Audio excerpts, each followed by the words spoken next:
We got the mock draft, our versions 2.0, picks 11 to 20. Next Friday, we will finish up the entire draft, 21 to 31.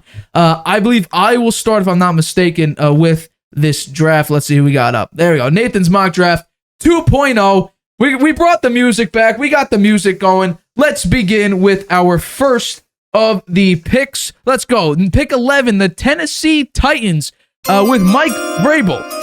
Select Jackson Smith-Njigba, wide receiver, Ohio State. Now, originally, I had Lucas Van Ness, who's an edge rusher from, I believe, Iowa. And then I realized their wide receiver core is not great. You lost A.J. Brown last year.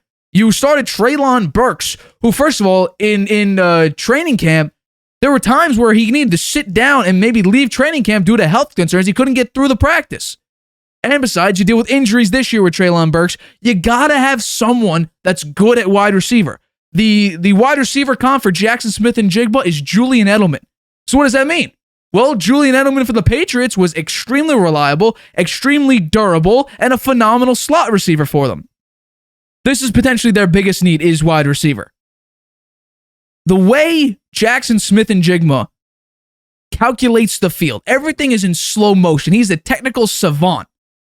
He has the ability to break off of the routes.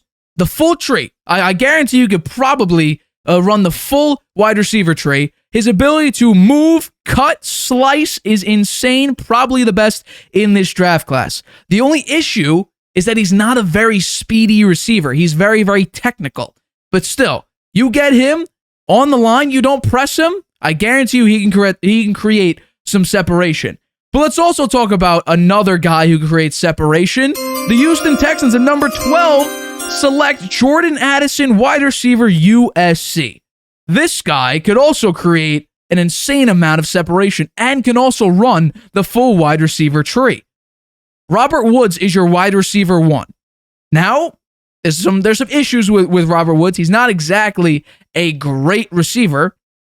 Jordan Addison is more of a wide receiver 2. That's the only issue I would say with the Texans. They don't have a true number 1. Robert Woods was sort of always the wide receiver 2, like on LA.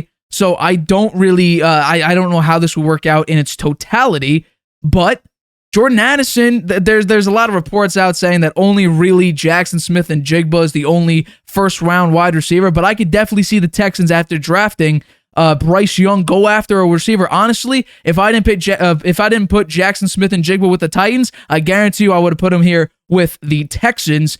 Here's the thing. If you single him, you will pay. That's the problem with him. He could easily fit into any sort of situation out wide, in the slot, sort of in that in-between area, in between the wideout and the slot receiver. Put him there. Jordan Addison is a very versatile receiver. You may even toss him some handoffs, maybe. Who knows? I got the Texans choosing Jordan Addison, wide receiver from USC. All my Jets fans, you've been waiting on this. The Jets pick with the 13th pick the guy that they need, offensive tackle Paris Johnson Jr., Ohio State. You need an offensive lineman. That is probably your one biggest glaring need on the Jets, is an offensive lineman. This guy's frame, he's huge. 6'6", 313 pounds. Now, there's some issues here because you have Mekhi Becton. You're going to have to move him to probably right tackle. Paris Johnson would need to be in left tackle and get snaps. He's kind of moved around a lot in his career with Ohio State, so you got to give him some reps. I guarantee you, the last season with Ohio State, he was put at left tackle. Jets keep him at left tackle in order to give him some snaps. His explosiveness and strength is insane. The Jets need an offensive weapon, an offensive lineman, and, well, a lot of comments said, how'd I pick Peter Skoronski over Paris Johnson Jr.? That's because I had the Jets taking him. I think this would honestly be a steal for the Jets at number 13. At number 14 for the New England Patriots, I'm taking a very Bill Belichickian move, not drafting a receiver like a Zay Flowers. I'm having him choose a defensive back, cornerback, Joey Porter Jr., cornerback from Penn State.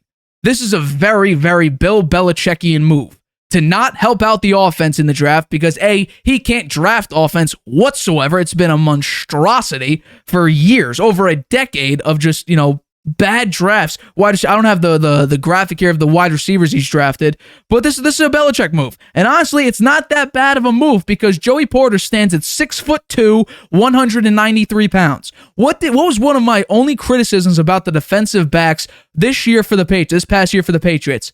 They're small and slow. Now, Joey Porter's not the speediest of cornerbacks, but his awareness is something I think Bill Belichick would love to see. He's a very, very high IQ, smart cornerback. He has a tremendous wingspan, and he's second in forced incompletion percentage this past season with Penn State. He's a phenomenal press cornerback. What does that mean? Well, Bill Belichick generally drafts interior defenders and edge defenders very well. The problem is, what me and my dad have said consistently is the midway to the end of the year, the Patriots do not get to the quarterback efficiently enough. With a press corner like Joey Porter, it gives you more time to rush the passer. So, first of all, and also check this out. Porter allowed 68 yards on 106 snaps in press coverage. That's how great of a press coverage back he is. This is a Bill Belichickian move. I'm taking Joey Porter, number 14 for the Patriots. Number 15, the Green Bay Packers select tight end Michael Mayer from Notre Dame. This guy may be the next Gronk. I'm going to say that right now. He could do literally everything.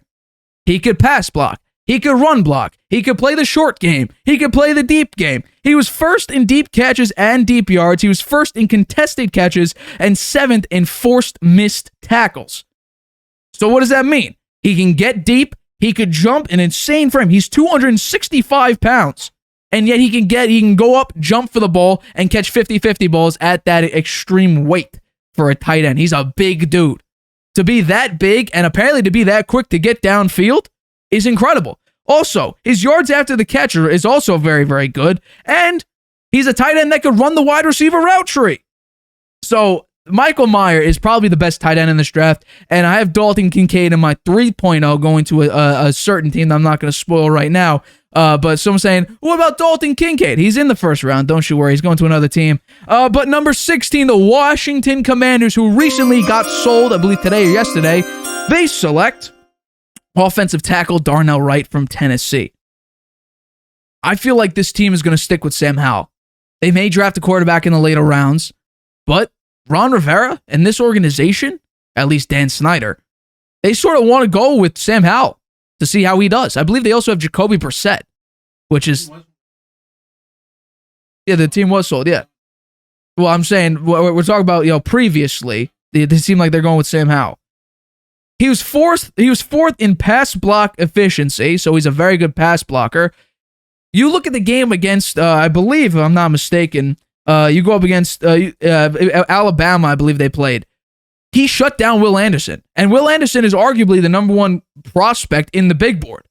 So he was able to slow down Will Anderson, and basically, he was a no factor in that game. He could play basically every single position on the offensive line. He has a ton of experience. He played almost 2,800 snaps with full years starting both at left and right tackle. He played either side.